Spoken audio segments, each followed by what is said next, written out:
whether or not Dark's able to come back into the series and even it out. It is best of 3, guys, but the finals is best of 5, where first place gets $750 and second place gets $250, but no spot.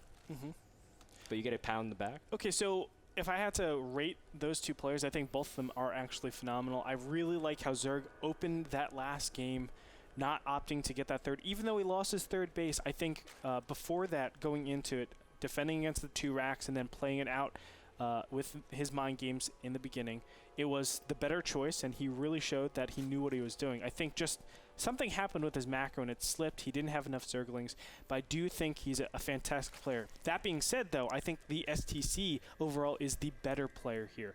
We saw, you know, every single player that's good wants to go into the in-game stage because there's more decisions. You're actually just explaining this today. There's more decisions to make, more complex ideas to have had, and that's where better players can shine the best.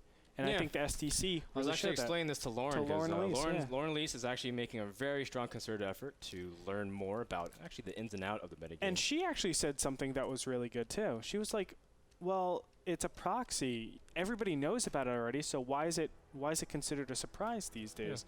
You know? Which to an extent she is right, but it really does say, you know, pro gamers, you guys should know about these proxies or the ability to have these proxies and then defend it in your range of, you know, what you're up against. Absolutely, absolutely. And StC, look at that. He's going to change it up from a kind of a proxy 2 racks to command center first, which is, frankly, Andre and I's favorite build at this point in TVC. Yeah. You can see command center first is pretty much versatile, do anything. You can transition to heavy 3rd command center with bio and marine poke. You can go into Hellion Marine. You can go into fast siege tank. You can even go directly into mech, as MVP's been showing a lot at IEM Gamescom. So the idea is that it's pretty safe at this point. Granted that a lot of Zergs are playing with double queen or quad queen style. Yes, sir. A little bit of an interesting placement. I don't know where Zerg actually feels where this is. It should feel more like a command center first rather than going at double racks and the racks inside your base. And if he actually went up into this gas, he would be verified that this is in fact command center first. Or he could just go ahead and scout the command center. That would be awesome too. I think, yeah, but at the same time, he's gotten pretty much all the intel he wants. He scouts only 1 gas as well, so by the timing of it, you should be able to squeeze out a factory after 2 Marines. And of course, Gretorp taught me that. It's not like I'm that smart. I love this build, bro. It's a really good build, and what's cool is, again, it's versatile, because even if you get your first factory, you can quad gas it real quick and even transition to mech if you feel the need to. A lot of Terrans, again, have been kind of coming back to mech more and more. But of course, if you guys have read the Reddit posts and seen the games themselves, mech speaks for the build right now. Like, it's just really good. Oh, and you know that post, I don't mean to stray this off too much, but you know that post that what the GSL caster was talking about, how MVP has the perfect build? Yeah. I heavily disagree with that. You think it's not the perfect build? I don't think it's a perfect build. I think it's an amazing build, but I think there are weaknesses. Yeah. MVP did lose when Vortex went Roach, Baneling, Muta, heavy 3-base all-in and just killed him. But I mean, no, I don't think there's a perfect build in StarCraft II, period. Oh, there is. That'd be kind of sad. Just wait until Flash comes in. There is, man. Oh, okay. I thought you were talking about your PvP no warp gate build, where Gretorp literally goes no warp gate and still manages to get top 2 masters in his division with Protoss. It blows my mind. I got number 1 masters, man. Oh, really? You got number 1? I got number 1. Congrats. And then I switched over to Zerg. You saw me. I switched over to Zerg for like a day, and I stayed. I got higher. I got higher. I was like, my Zerg is better than my Protoss. How does this make sense? I haven't been playing that long. Well, actually, I feel like this is a huge tangent, but I think if you play Protoss, playing Zerg is a lot easier than playing Terran, just by mindset in terms of spending your money and economic management. Do you know what actually the off racing has done for me, in my opinion?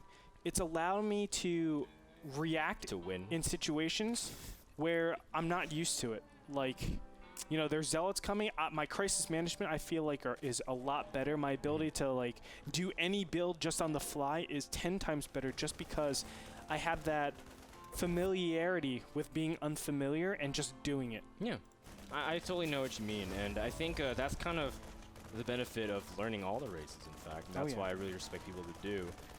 But I also really respect people who can just execute with builds that have been played for a long time. For example, this Hellion Banshee build with Cloak. A lot of people have been going for this kind of build. In fact, that's kind of the gateway to the current mech build that MVP loves doing, especially the fact that you keep making Banshees and you control the creep tumors, you control the fact that roaches can't really attack too much or wander around. But look at this. We see instead of able to really do anything from this point on, we just see pretty standard 3 command center follow-up. Yeah, the 3rd command center being proxied all the way in the bottom right. I mean, that's the correct position for it. Don't get me wrong. Yeah. But it's no, but just the fact he's putting it out there, exactly, actually, instead of keeping it in his base, you know? That's exactly right. This is prone to a little bit of harass by, of course, metabolic boosted Zerglings, but, you know, maybe the StC just feels super, super confident that he's not up against something like that. Dark getting very delayed gases, if you can see here. 4 gases altogether, but metabolic boost is just about 25% of the way done. Oh my gosh! And the Hellions are going to get through here. These Hellions have the potential of doing a lot of damage. We'll see. And, I mean, he's gotten good information as well. He sees no lair yet out of his opponent, and Cloak's going to finish. That is going to be massive, considering that the Evo Chambers just finished, so the first Spore Crawler is dropping at the natural. Oh, this can do so much damage, and of course, if you get upwards into the 20 drone kills, that is way more than you can ever ask for, especially considering StC is going for double engineering base and going to start pumping out upgrades in unison to double Evo. Woo, this is going to do massive damage, Andre. Yeah, Cloak is so powerful when you're catching your opponent off guard, and this is such a shame. Dark is going to lose so much from this. There's no way. And as you can see, the Harvester count, 44 to 45. Now the StC is going to take that advantage in the drone count, in the Harvester count, rather. And why that's so important is Zergs need this advantage in income to deal with, I guess, their inefficiencies going into their earlier game tech. Normally they're a lot more inefficient than Terran because Marines, they hit those critical upgrades, the stim, the combat shields, they become 10 times more efficient. So it's really important that the StC, or excuse me, Dark gets some sort of economic advantage, but now the StC doesn't. Excuse me, oh my gosh, I'm fumbling. I'm going crazy. No, I know exactly what you mean. The fact is that when you have the economic advantage, it's really good for Zerg because you need to be able to crush the opponent. You need to have a lot of Zerglings to crush the Marines. And that otherwise, if you try to fight too minimalist, it's really risky because sometimes, with the micro and the way creep spread works, it's really tough to fight Terran directly on, who's really cost efficient. And so the fact is, he's down in workers, Andre, 53 to 55, and there's triple orbital. So you said it's 4.5, right? So it's essentially that. Yep, 13.5 more SCVs. Yeah, it's 13.5. So he's at 70 SCVs essentially. Yep. That's good. I mean, the supply counts tell it all. Normally at 11-minute mark, you want to have a healthy supply count, both in drones, queens, and a decent amount of army to maneuver on the map. And Dark's got neither of them. Doesn't have a good drone count. Doesn't really have a good amount of Zerglings to control the map. And this is actually where the Dark wants to be pressuring as much as possible. You can see that laundry list of upgrades or things producing right now in the SDT's production tab. This is going to shrivel up dramatically as soon as he starts, obviously, his main production. As soon as all these barracks finish and all the upgrades finish, he's just going to be getting Marines, Marauders, Siege Tanks, and a couple upgrades here and there, but that's it. And that's where he's really going to be producing. But when you're Zerg, you want to actually punish Terrans at this point because they have such minimal stuff. Their investment isn't to the army. And because Dark hasn't been able to do that, he's going to be caught way off guard with this emerging army coming out from Terran that's probably just going to shoot in as soon as he hits some sort of key upgrade, probably even combat shields. I wouldn't be surprised. It's not even a 2-2 push. It's a 1-1 push, and he goes and just try to terrorize his opponent's base. Yep, and I want to also commend the fact that Dark's been able to keep his queen still spreading creep, but he's been losing overlords as the StC just has one Viking perusing around and really trying to control space. Again, he has the Banshees really being active on the map, but at the same time, it's just again to keep tabs on the opponent. You can see StC is moving with a pack of Marines. Oh, he's gonna try to see even stim and poke at the army, but he's gonna trap himself instead. Tries to target down some of the Banelings, but loses all those Marines. What was he searching for, Andre? Because I don't know. Trying to limit creep spread. Okay. Did not work. Yeah. Oh, clearly. I mean, it was just a cleanup job, and the Marines were like, oh yeah, easy job. Thank God you guys have me here. His Marines did not do enough damage. Fair enough. All right. Well, this is an interesting version of Daybreak, actually. This is the old school version, where there's not a lot of minerals in the center of the map. Yes, sir. I don't mind this version. It's cool. Well, one thing is for sure that there are depots at the bottom of the ramp, so this map, of course, is being used for our NSQ. In fact, if you guys, actually hold that thought, the Marines are trying to contain the creep instead, force a pick off. Now that was what was supposed to happen. That was better. The last time. Yeah. He was going back. He's like, yes, I'm in this little pocket. Medevacs, come! It's one of those things where like, yeah, we'll meet you back at the ramp, right? And they're like, sure. And the medevacs are like having a drink at the airport. They're like, wait, weren't we supposed to pick up those guys? Nah, they're like 4th. They're like, I don't nah, think so. They're okay. They're big boys. They're smart. They wouldn't venture out on creep and get caught. And then, of course, they have to send all the letters. They ventured out and creep and got caught, man. Yeah. Here's the legendary 2-2 timing that we're going to be seeing. I'm sure Terran will be mobilizing pretty soon. 2-2 just about to finish for both these players. Actually, Terran a little bit ahead. That does not bode well for the Zerg. But normally you will just blow through these rocks and just shove everything. Yeah. Speaking of dropping, I mean, he does have it going down the bottom center, but he's also got like a Viking to really help control space. Great spore positioning from Dark. This is actually really nice, and the spines also buy a lot of time. But the fact is, there are a lot of drones that might drop at this point. There are enough Marines, and this is just as useful as the spores are in terms of defending. They also help the Marines get position. You always do a drop whenever you're doing this timing, but oh my god, great fungos are actually going to kill all the Marines. Baneling's going to clean everything up directly after that. Beautifully done by Dark, but you can see just the advantage that the StC has had from all this in the beginning. I mean, the StC did critical damage to his opponent, and Dark was not able to clean that up completely. Still a great effort. I think that medevac drop actually shouldn't go to the main. A lot of people actually defend that main immediately. It should always go to these expansions up here or the third base. It's a lot safer to do it over there. Normally, Zergs have their main protected a lot more, and you know, it's just a better choice, IMO. Yeah, I can see your point, Andre. At the same time, StC just really wanted to distract and see if he can do damage, and of course, dropping the main, StC wants to hit the tech. That's just definitely where every Terran would love to do. Prevent the ability to remax, at least with the units you want. You see StC is pushing down the center. He has a pretty decent tank count, but has to be very cautious with how to engage. There's still a couple infestors out, but they don't have that much energy. Yes. Still don't want to get caught, though, because as a Terran, you don't know how many infestors they have unless you're constantly scanning. And again, one fungal can just change the outcome of the battle. Big counterattack coming in here on the third base. And these Zerglings are going to get surrounded, it looks like, but they're going to take out every single one of these SCVs. That being said, the fourth base of Dark is going to be taken out. Oh my god, all the way in the natural, these Zerglings are going. And they're going to be able to do a ton of damage. And now going into that other base, my goodness, this is such a successful attack by Dark. This is not even the first time he's counterattacking, Andre. He's been doing this, looping it throughout the game. This is he's been attacking the third non-stop, keeping it low econ. Now, StC did clean up the center expansion, but at the same time, they've basically been trading blow for blow, and StC's worker count is very low compared to his opponent. Oh yeah, 45 to 89, but you can see those supplies. That's what's so scary about 170 out of 200 over his opponent, who's at 140. And look at how many little harvesters he had. Oh my god, Banelings! Oh! Money in the bank. And you can see that the Marines basically have to be really cautious how they step. Oh my god, oh my... Whoa, it's like the StC knew. He's like, well, wait, well, there's actually a big counterattack also at his center expansion, taking out the sensor tower, so he's being very cautious. Oh, Andre! Beautiful. 2 for 2, at least in terms of getting a good explosion. Sometimes you have moon explosions where you don't get anything. But I mean, StC has a right idea, but he doesn't have that many units to really protect his tanks. I think he's got more tanks than Marines. And this is a correct move by the StC. He shouldn't actually commit so much to that top left, because that's like a death trap. You can easily get all your units just surrounded completely, and then you'll just flat out die. So doing that is so smart, knowing that he needs to congregate all of his units as fast as possible. He's going to now attack this other base over here in the mid left-hand position, but Broodlords are already out. Broodlords are a lot better on this map over Cloud Kingdom. We'll see if Dark is able to actually materialize this into anything.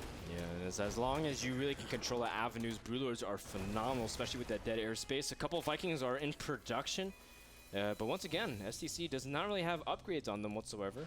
Good news, though, is that Zerg does not have it either. Dark doesn't have any double Spire action going on, pretty much just has the one in his main. And only 3 Infestors, too. That is not a lot of Infestors. Oh, wow, he needs a lot more.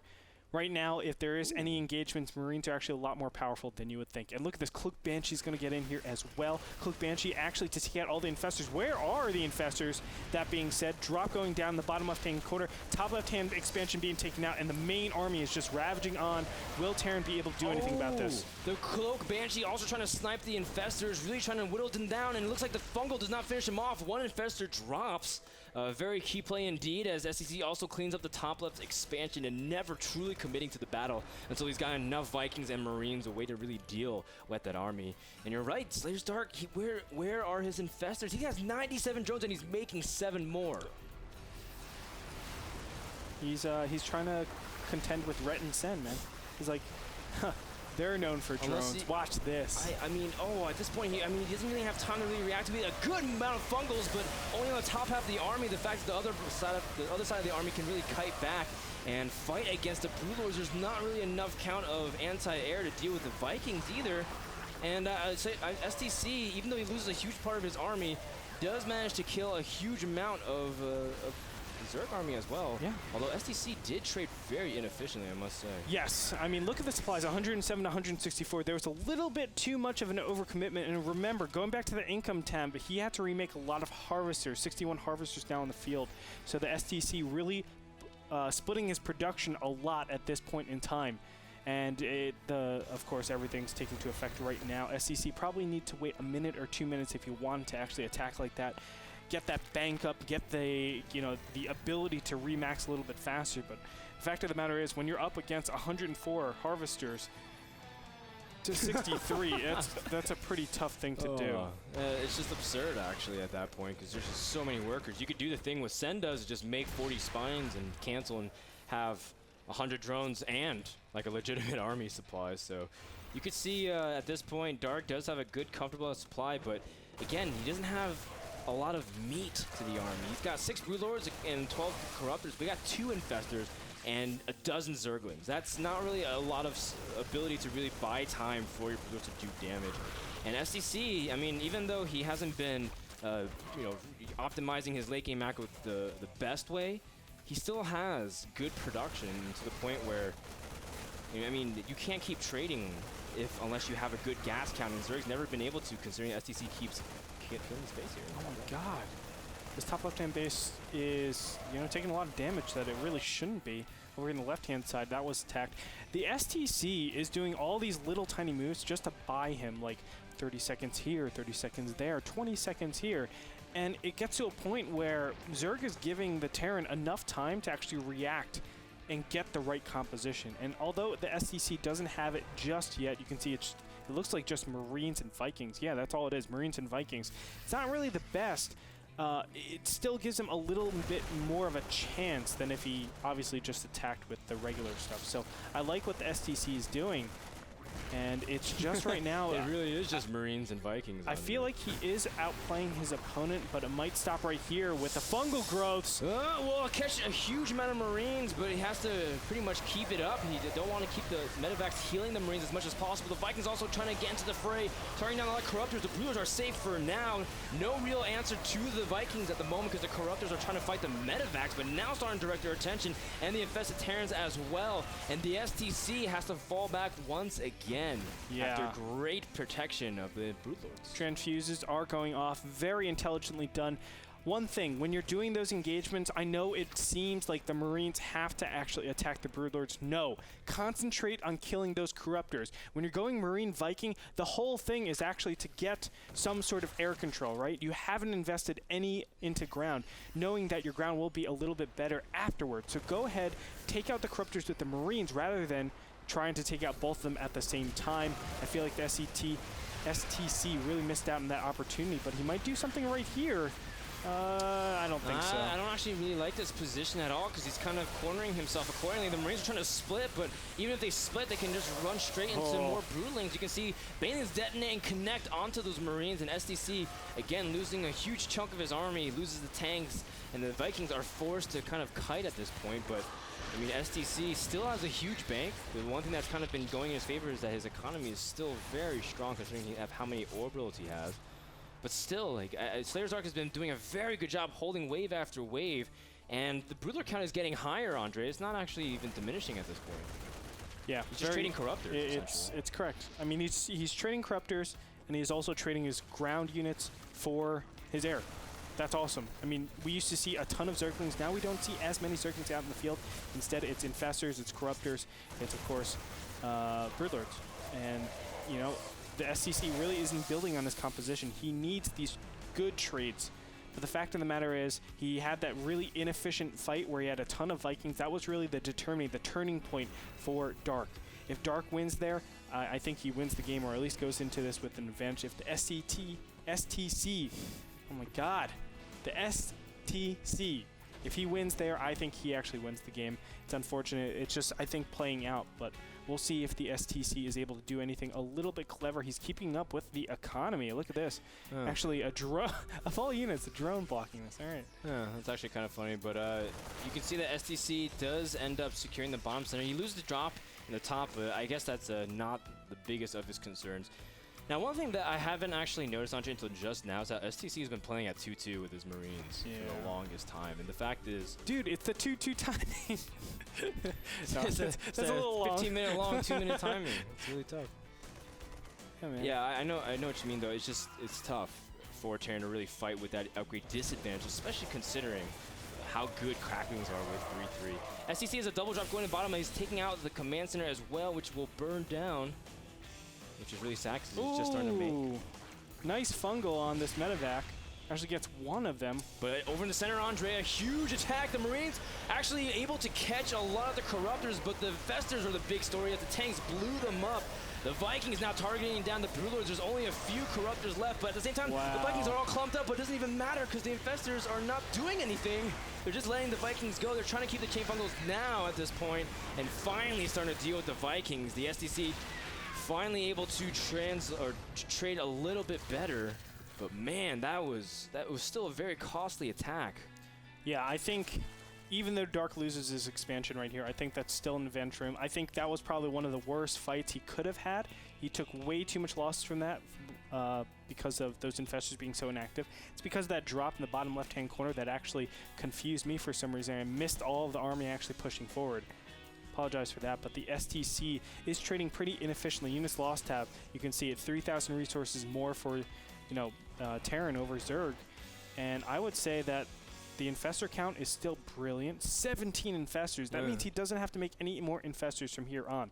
All he has to do is all the gas going Corruptors and Broodlords, Corruptors and Broodlords. Beautiful fungal. Very, very nice, and as a result, StC kind of at least relegated to stay here for a little bit of time until the Vikings get relinquished from the fungal chain. And the fact is, StC does have very weak Vikings. He has to be very careful. Yes. And when it's in this position, Zerg has very, very clear objectives. Deny the top base, deny the bottom base. Is your you can do that by saying, is your army composition more efficient or less efficient? If it's more efficient, you just play the deny game. It's less efficient, you need to go ahead and take those expansions as fast as possible. Oh my god, Infestors, careful. And the Infestors really want to throw their fungal onto the Marines. Actually, I don't even know if Infestors throw fungal. They just magically summon fungals, which are hitting the Viking in the top half of the ravine. And that is going to be all of the Vikings caught there as long as you continue to chain the fungals. All the Vikings are clumping up, but the Broodlords are also taking heavy, heavy damage, and they are the main crux of the Zerg army as well. Lots of Vikings are exploding into nothingness, but you can see the StC at this point has 2 of the center expansions and continue to shorten the distance of pushing. But at the same time, I mean, the Infestor count is still really high. 17 Infestors. It's absurd. No, Dark has an amazing advantage right now. And he's going to go ahead and try to push on. There are a couple of Marines trying to go to the top left-hand corner. That double back, unfortunate for them. They could have done a little bit of damage right there. A lot of infested Terran being popped out here. This is going to ensure that he continues to take down this position. Obviously, he wants to take out every single one of those SCVs. Can he get a fungal? He should be able. No, he doesn't hit it. Unfortunate for him. But still, job well done by Dark. And the StC, he really needs upgrades on his air. He needs ghosts. Ghosts are so important. So many Terrans actually stop getting them. I mean, he's got enough bank to go mass Raven as well, just because of how much gas he's able to accrue. He was upwards at 5,000 at one point. But, oh, you can see the Zerglings dealing with the 2 center expansions very nicely, and snipes it and pulls StC's attention away. And that awkward moment where you realize because you control a lot more expansions a lot earlier than your opponent, you're starting to get mined out, especially as a Terran player. And StC all of a sudden finds them down to just a few mineral patches left and really needs to consider securing another expansion. I have to say, Dark is a lot better at defending than I think being the aggressor. And this map is really shown to curtail to his style a lot more. He was just able to just be efficient, go ahead and take his expansions as they come up. Now taking the top middle expansion, knowing he has such a decisive advantage, saying, hey, come to me. And that's actually going to force a reaction out of the StC. He'll have to try to deny that. And when he does, of course, Infestors and Brewlords will be waiting for him. Yeah, this is great play from Dark.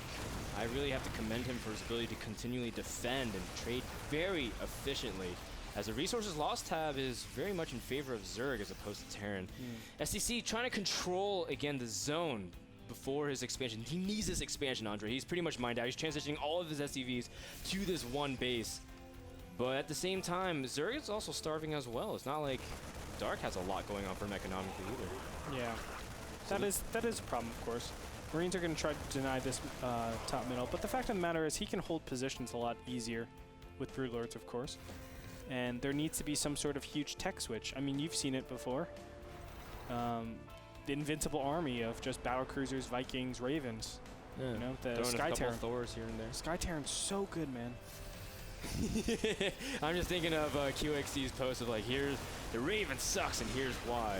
And then MVP and Cass beats NST with like a bunch of Ravens. It's like, the Ravens are awesome and this is why. But it's all and depends on how you use them, especially on how you use the Infestors. The Fungal lands on a huge part of the Marines, and we might see the game-deciding confrontation as the Brewlords are marching forward, but the Queens are taking heavy damage, and Queens are the sustenance of the Brewlords as well to transfuse. You can see the Vikings are now grouping in, but they're all clumped. Fungal's landing on a huge pack of them as well as the Marines. They're locked in. StC forced to engage, and he's trying to move forward, but the Brewlords are almost untouchable considering the Vikings have all dropped so quickly. And the StCs now dipped below triple digits for the first time in over 30 minutes of this game. Beautifully done. And don't forget, look at that upgrades in the air. +2 armor. That means all of those Corruptors have 4 armor. How much does a Viking actually deal in that position? I think it's only 8. 8 per each shot, so 16 total. That's not a lot. That's a lot of damage reduction that just that +2 armor is able to do. It makes them a lot more hardy. Of course, the Broodlords are able to stay alive a lot longer as well. Beautifully done by Dark, and look at those supplies, 82 to 176. We're going to be seeing the last fight pretty soon, as the StC really hasn't been able to make that transition into the late game stage. He's still on Marine tank, which is great against Lair, don't get me wrong, but it just will not measure up to a Broodlord Corruptor Infestor army. Yeah, this is exactly what every Terran fears, especially on this map, because of how great you can zone control with the Broodlords and Corruptors. Infestors, there are so many points of energy available to the Zerg army for Infested Terrans or for Fungals, but at this point, he doesn't really need to trade that efficiently. He's got such an overwhelming amount of force. Even the Queens coming in for battle again, but they don't really need to do anything. GG gets called out. And after another 40-minute game, both players have tied up the series at 1 game apiece. Not bad. And Andre, I'm already pretty tired, man.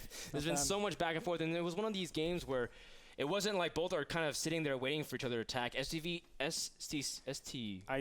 I did that to you. I'm so sorry. SCV, STC, SCT, STC, ACT. Oh my God, ACDC. STC kept trying to be the aggressor, kept trying to attack in multiple spots. The top left expansion, the center expansion, trying to drop in the main, trying to make plays. But Slayer's Dark keeps swatting it down. Yeah, non-stop. It was that phenomenal. map in particular, he was able to do that. Yeah. But still, he did a lot of damage. Remember that one attack where he dropped the main, dropped the top left-hand corner, and then attacked front on into the 4th base. You know, StC is showing that he's really good with controlling his army at that later game stage. He knows where to actually attack, to split up his units, how many units are actually allocating there. Dark is actually having a little bit of trouble defending that. But as soon as he is able to get into that end game stage, where it's just he has his army composition, then he's able to concentrate. He can actually deal with everything pretty well, and you can see battle after battle, he was just swatting down, as you said, and making it look easy. Strong resilience from our Zerg player ties up the series. The winner advances to the final and a shot at NASL Season 4, as well as $750. We'll find out what happens when we return.